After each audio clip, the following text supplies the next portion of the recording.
The movie is set in the near post-apocalyptic future, where the sea levels have risen due to rapid climate change. This has made the Earth mostly uninhabitable, so a group of scientists ventured into space to find a solution. After years of research, they built 80 large shelters on the Earth's and Moon's orbital planes. Then, for the next few decades, 90% of the human population slowly relocated there. As for the remaining 10%, they were against the plan and thus decided to remain on Earth. For the first few years, everyone lived peacefully. But then, the citizens of some shelters formed a radical group known as the Adrian Republic. They began attacking the other shelter inhabitants. The Adrian Republic wanted to absorb all the power for themselves and eliminate anyone who came in their way. Fortunately, the remaining humans formed an allied force, resulting in decades of brutal warfare. In the first scene, we are introduced to Captain Yun Jung-yi, a brave mercenary of the allied forces. She has led her team to countless successful missions against the Adrian Republic and is still going strong. One day, she is seen valiantly fighting her way through an army of enemy mechanoids. However, during the battle, she gets shot in the fingers, which reveals that she is actually a robot. Even Captain Yun didn't know about this, leaving her in utter disbelief. The next second, she gets deactivated, and the whole setup is shown to be a virtual fighting simulation. It's then revealed that the robot is actually an AI version of Captain Yun, as she has been in a coma for 35 years. 3 minutes in and we've already got enough twists for 3 Shyamalan's. Captain Yun got fatally wounded during a battle, but since she was the best fighter the Allies had to offer, they are trying to bring her back again. Afterwards, several researchers and scientists approach the robot and run some diagnostics. They are from a tech company called Chronoid. Shortly after, Dr. Yun Seo-hyun, the team leader of the research project titled Jung-yi, enters the simulation room. She is actually the daughter of Captain Yun, and her main objective is to memorialize her mother as a war hero rather than a failure. So, she, along with many other researchers at Chronoid, have copied Captain Yun's brain data to install them into android bodies, naming the project Jung-yi. Later at a meeting with the higher-ups, Chronoid director Kim Sang-hoon explains that through the simulations of Captain Yun's final failed mission, they have been trying to extract combat memory data that could be used to develop an exceptional AI. However, in every simulation, the robot fails for some unknown reason, maybe because they're extracting the data from a mission where she failed. As a result, the higher-ups are dissatisfied with the Jung-yi project and instead make snarky remarks about how Captain Yun could have ended the decade-long war between the Adrian Republic and the Allied forces if she had completed her last mission. After the meeting, Director Kim informs Seo-hyun that the higher-ups have agreed to greenlight the project, provided that the AI passes the simulation test. Kim comes off as the hilarious sidekick who believes in the Jung-yi project and aids Seo-hyun all the way. Later, a new staff member, Jae-kyung, sparks a conversation with Seo-hyun. After running some diagnostics on an android, he mentions that he is a big fan of Captain Yun and considers her a superhero. After a while, Seo-hyun reveals that the only reason her mother became a mercenary was to pay for her treatments, as Seo-hyun had suffered from cancer when she was a child. However, on the day of her surgery, which was successful, Captain Yun had been called on a mission. This proved to be her last one, which left her in a critical condition and eventually a coma. In the present, Seo-hyun finishes work and goes to take her ethics test. This is a requirement for all Chronoid employees, which helps to differentiate robots from humans. On the way, she remembers the last time she had seen her mother. The two had hugged and rubbed each other's cheeks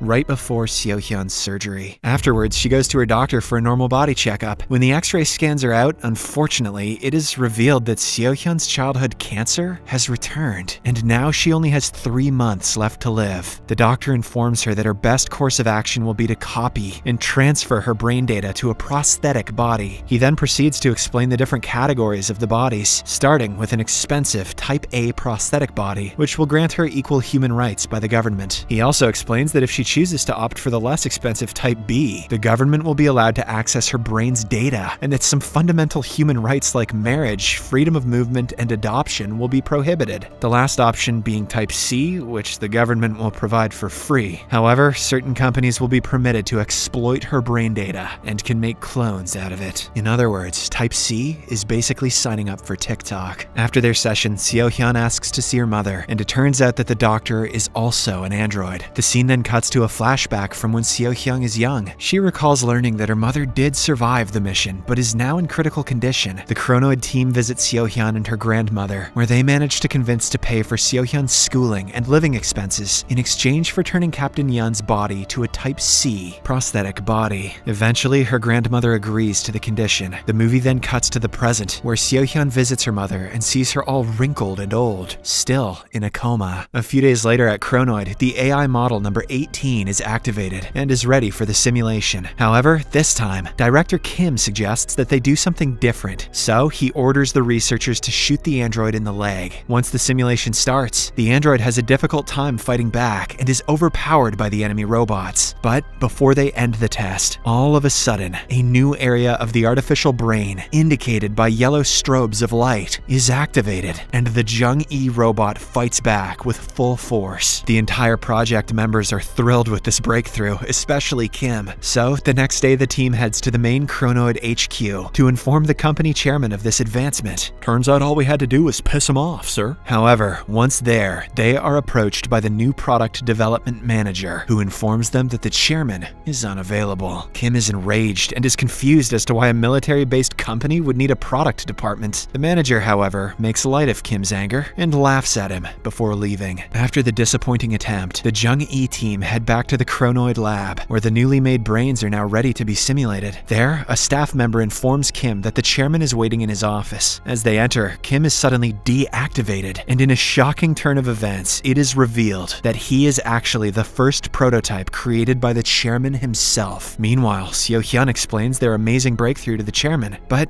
he isn't impressed. He instead announces that a peace treaty between the Adrian Republic and the Allied forces is underway and that the civil war is now going to end. Since the combat AIs will not be needed anymore, the manager orders Seo-hyun to halt the Jung-E project. The hard work will not go in vain, however, as the AI's collected data will be used in household work. The chairman also reveals that he will destroy Kim once everything is wrapped up. This breaks Seo-hyun's heart, as she has dedicated almost all her life to bringing her mother back. In the next scene, the group continues with the Jung-E project to give it a proper conclusion. However, during the simulations, Director Kim is angry and upset that the AI keeps on failing at the same time and location. He demands an arm to be cut off to activate the yellow part of the brain, but to no avail. Since shooting the AI in the leg previously helped activate it, Kim heads inside the laboratory and opens fire into the AI, making her scream in pain. The sight horrifies Seo-hyun, and when she cannot stand it any longer, she takes control over the AI and shuts it down. When she refuses to turn it back on, an enraged Kim points a gun to her head. This results in a heated confrontation between the two, but fortunately, they are interrupted by a staff member who informs Kim that the chairman is waiting for him. After the scary encounter, Seo-hyun finds out that one of the Jung-E AIs has been mysteriously taken by the new employee, Jae-kyung. Wasting no time, she visits his room, only to discover that the AI is fully stripped. Horrified, Seo-hyun covers her mom's body and immediately pins Jae-kyung against the wall. Gasping for air, he explains that he got orders straight from the headquarters to test out the sexual capabilities of the Jung-E models, as they can make tons of money if marketed. This enrages Seo-hyun even more. How could you be so depraved? These aren't for sex, they're for killing people. And she tries to choke Jae-kyung, but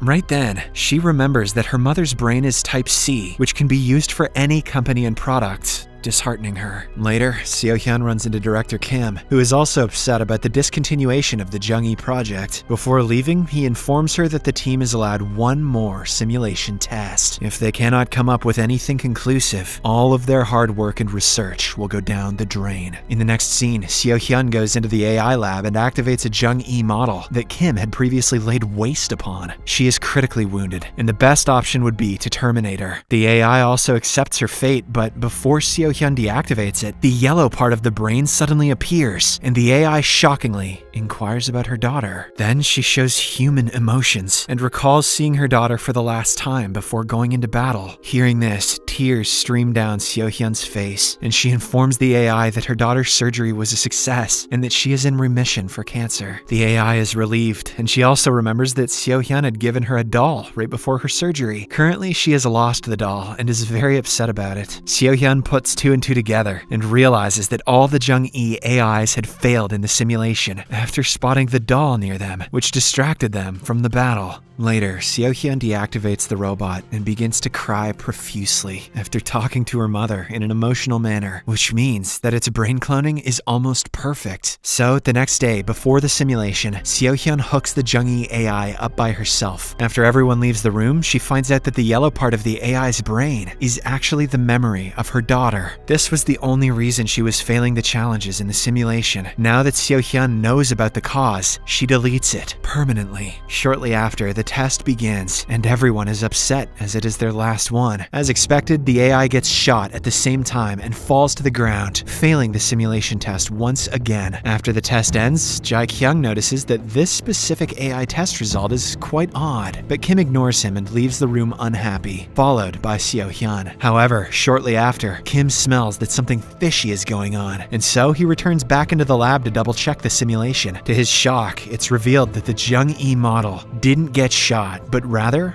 faked it and pretended to deactivate. Kim immediately locks the place down and initiates an emergency lockdown. Meanwhile, the guards who are escorting the Jung-E AI back to her chamber are confused by the alarm. Taking advantage of the distraction, she disarms them and runs away. When Kim gets to know of this, he activates all the combat AI prototypes to find and terminate Jung-E. Elsewhere, Seo-hyun deletes all of her mother's brain data so that it can never be cloned again. In the next scene, Jung-E enters a room full of her clones, taking her by surprise. The bad guys also arrive and try to take her down, but the legendary Captain Yun's AI is simply too much for them to handle. However, when the combat AIs keep on coming in numbers, Seo-hyun rushes to the room to help her mom. At an opportune moment, she transfers her brain into one of the newer combat AI's models, deceiving everyone. The mother-daughter then flee in a futuristic sky rail train, but Kim is not going to let them get away so easily. He follows them there and even shoots Seo-hyun in the shoulder. Furious, Jung-E fights Kim and shoots him in the eye, making him realize that he is also, in fact, an AI. The two then start tussling with all their might, and to make matters worse, the AI police also show up and open fire. At this point, it appears as if all hope is lost, but when Jung-E notices her injured daughter trembling on the floor, she gains renewed motivation. She turns into a cold-hearted killer and takes on the bad guys one by one. Eventually, Kim is thrown from the train, and all the other robots are also defeated. Afterwards, Jung-E begins to help Seo-hyun, but the latter begs her to leave as she hears the police sirens in the distance. Seo-hyun tearfully claims that the AI is free now and tells her to run away and live her life the way she wants. Jung-E reluctantly agrees, and she gives her daughter a final hug. The two also